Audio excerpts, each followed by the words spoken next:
Welcome to 99 TV. నేను ప్రియాంక. ఏ మాటకు ఆ మాటే చెప్పుకోవాలండి. స్వంత ఊరిలో ఉన్న ఆనందం మరెక్కడా ఉండదు. ఏదో చేద్దాం, ఇంకేదో సాధిద్దాం అని అందరూ వలసబాట పడుతుంటారు. ఎవరి స్తోమతను బట్టి వారు. కొందరు హైదరాబాద్ అయితే మరికొందరు విదేశాలు వెళ్తుంటారు. చదువుల కోసమో, ఉద్యోగాల కోసమో, లేక అక్కడే సెటిల్ అవుదామని వెళ్తుంటారు.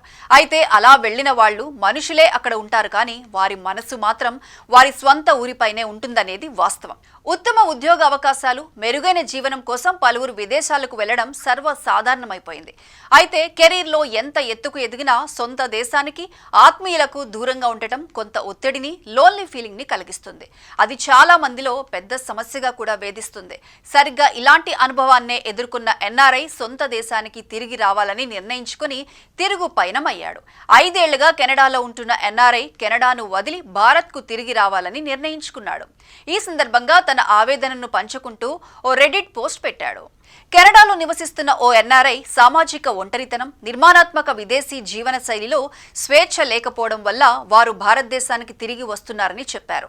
విదేశాల్లో కెరీర్ పురోగతి అవకాశం ఎక్కువగా ఉన్నప్పటికీ ఇప్పటికీ ఇంటిపై బెంగ పెట్టుకోవడం అనేది సహజమని చెప్పొచ్చు. కెనడాలో 5 సంవత్సరాలు గడిపిన తర్వాత తమ స్వదేశానికి తిరిగి రావాలని నిర్ణయించుకున్న ఒక ప్రవాస భారతీయుడు ఈ విషయాన్ని హైలైట్ చేశాడు. కెనడాలో తనకు స్నేహితులు ఉన్నప్పటికీ సామాజిక ఒంటరితనం తనను తీవ్ర ఒత్తిడికి గురిచేస్తుందని వెల్లడించారు. అయితే ఆ అనుభూతిని వర్ణించడం కష్టమన్నారు. విదేశాల్లో జీవితం రోబోటిక్గా అనిపించిందని, తను ఓ రోబోలా బ్రతకలేనని స్పష్టం చేశారు. మితిమీరిన నిర్మాణాత్మక వ్యవస్థ కారణంగా తాము మనుషులుగా భావించడం లేదని పేర్కొన్నారు. ఇది నిజంగా స్వేచ్ఛగా ఉండటానికి ఎటువంటి స్థలాన్ని ఇవ్వలేదన్నారు ఆ ఎన్ఆర్ఐ. మరోవైపు తన సొంత దేశాన్ని చాలా మిస్ అవుతున్నానని వెల్లడించారు. భవిష్యత్తులో తాను చాలా సంతోషంగా ఉండాలనుకుంటున్నానని, భారత్ ఎలా ఉన్నా తాను ఉండటానికి ఇష్టపడుతున్నానని ఆయన వెల్లడించారు.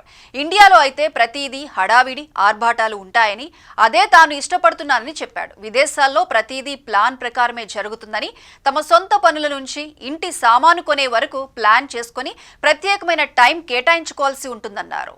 అందుకే తాను సంపాదన విషయం పక్కన పెడితే ఉన్నన్నాళ్లు భారతదేశంలోనే హ్యాపీగా ఉండాలని అనుకుంటున్నానని అన్నారు. సొంత దేశం, సొంత ఊరిలో ఉన్న ఆనందం ఎక్కడా ఉండదని చెప్పుకొచ్చారు ఆ ఎన్ఆర్ఐ. ఇది చూశాక విదేశాల్లో ఉండే ఎన్ఆర్ఐల ఒత్తిడి అర్థం చేసుకోవచ్చు.